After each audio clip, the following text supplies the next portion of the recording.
Hello student. तो आज हम करने जा रहे हैं अपने मोस्ट इम्पॉर्टेंट क्वेश्चंस ऊर्जा के स्रोत लेसन से, जिसका फर्स्ट क्वेश्चन है प्राचीन काल में ऊष्मीय ऊर्जा का सबसे अधिक सामान्य स्रोत क्या था।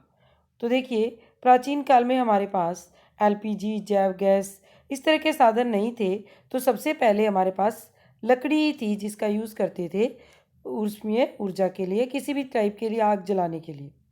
नेक्स्ट है उत्तम ऊर्जा का स्रोत कौन सा होता है जो प्रति एकांक आयतन अथवा प्रति एकांक द्रव्यमान अधिक कार्य करे, सरलता से सुलभ हो सके, भंडारण में आसान या सस्ता हो। तो देखिए, अच्छे ऊर्जा के स्रोत में ये सारे ही गुण होने चाहिए, यानी आंसर होगा उपरोक्त सभी। कई बार बच्चे क्या करते हैं, फर्स्ट ऑप्शन देखते हैं उसी पे आंसर लगा देते हैं। नहीं, आपको सारे ऑप्शन पढ़ने हैं। कई बार क्या होता है, तीनों ही ऑप्शन सही होते हैं और उपरोक्त सभी आंसर होगा इसका। नेक्स्ट है जीवाश्मी ईंधन क्या है। तो जीवाश्मी ईंधन क्या है, आपके ऑप्शन दिए गए हैं परंपरागत स्रोत, ऊर्जा के सामान्य स्रोत, ऊर्जा के अनवीनीकरण स्रोत। तो देखिए, तीनों ही ऑप्शन जीवाश्मी ईंधन के लिए हैं, तो इसका आंसर भी क्या होगा आपका उपरोक्त सभी। नेक्स्ट क्वेश्चन है जीवाश्मी ईंधन के दहन से कौन सी प्रदूषक गैस उत्पन्न होती है। Carbon monoxide, sulphur dioxide, nitrogen dioxide या उपरोक्त सभी। तो देखिए, तीनों ही गैसेज जो हैं वो आपके उत्पन्न होती हैं। निम्नलिखित में से जीवाश्मी ईंधन कौन से हैं। कोयला, पेट्रोलियम, जल, ए व बी दोनों। देखिए, जल कोई जीवाश्मी ईंधन नहीं है, तो इसका आंसर होगा ए व बी दोनों। अगर ऑप्शन में इनमें से कोई एक दिया हो तो आप उस पर टिक करेंगे, अगर दूसरा ना दिया हो तो। नेक्स्ट है बहते हुए पानी में किस प्रकार की ऊर्जा निहित होती है। देखिए, बहता हुआ पानी होगा तो ऊर्जा आपकी गतिज ऊर्जा होगी, लेकिन अगर पौंड वाटर होगा, स्टैंडिंग वाटर, खड़ा हुआ पानी है, तो उस केस में आपकी स्थितिज ऊर्जा होगी। नेक्स्ट है डायनमो किससे विद्युत उत्पादित करता है। तो इसने पूछा गतिज ऊर्जा, यांत्रिक ऊर्जा, स्थितिज ऊर्जा, ऊष्मीय ऊर्जा।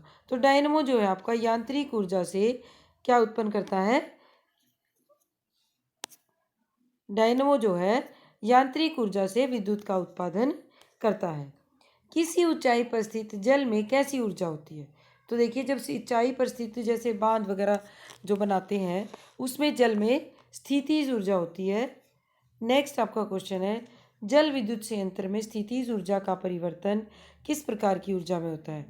तो स्थितिज ऊर्जा को और हम टरबाइन घुमाकर उसको किस में बदल देते हैं, विद्युत ऊर्जा में बदल देते हैं। नेक्स्ट आपका क्वेश्चन है जल विद्युत संयंत्र में ऊर्जा का स्रोत क्या है। तो जल विद्युत संयंत्र में ऑब्वियसली जल ही ऊर्जा का स्रोत होगा, तो आंसर क्या होगा आपका जल।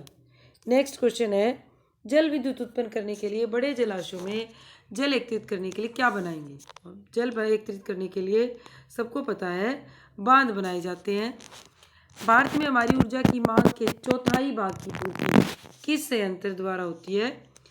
तो चौथाई भाग की जो पूर्ति है वो आपकी जल विद्युत संयंत्र द्वारा होती है, यानी बांध बनाकर और उससे ऊर्जा उत्पन्न की जाती है। नेक्स्ट है बांधों के निर्माण के साथ कौन कौन सी समस्याएं जुड़ी हुई है। कृषि योग्य भूमि और मानव आवास नष्ट हो जाते हैं, बड़े बड़े पारिस्थितिक तंत्र नष्ट हो जाते हैं, पेड़ पौधे सड़ने पर मीथेन गैस उत्पन्न होती है। ये सारी ही समस्याएं बांध बनाने से उत्पन्न होती हैं, जिसको आप क्वेश्चन आंसर की फॉर्म में अगर क्वेश्चन आता है तब भी लिख सकते हैं। तो आंसर होगा आपका उपरोक्त सभी।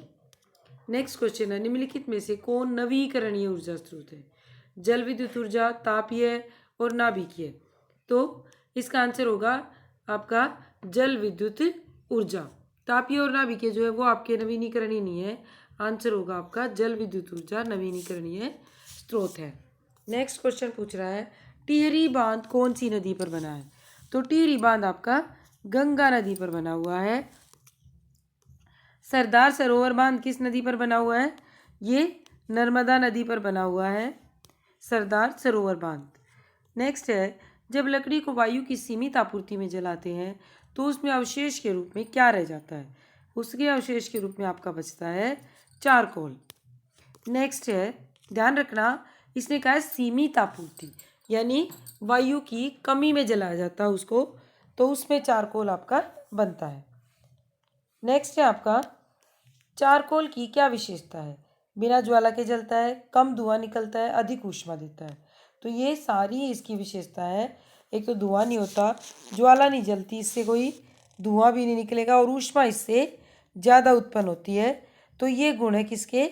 चारकोल के। तो चारकोल इस तरह की ऊर्जा के लिए, इस तरह की ऊष्मा के लिए स्पेशल बनाया जाता है। लकड़ी को ऊष्मा वायु की अनुपस्थिति में जलाकर और उससे क्या बनाया जाता है? चारकोल बनाया जाता है। तो ये आपके इस लेसन के इम्पॉर्टेंट क्वेश्चंस हैं, लर्न कर लेना। और आपको अगर वीडियो अच्छी लगती है then please subscribe my video and share this with your non so that others can benefit from this. Thank you.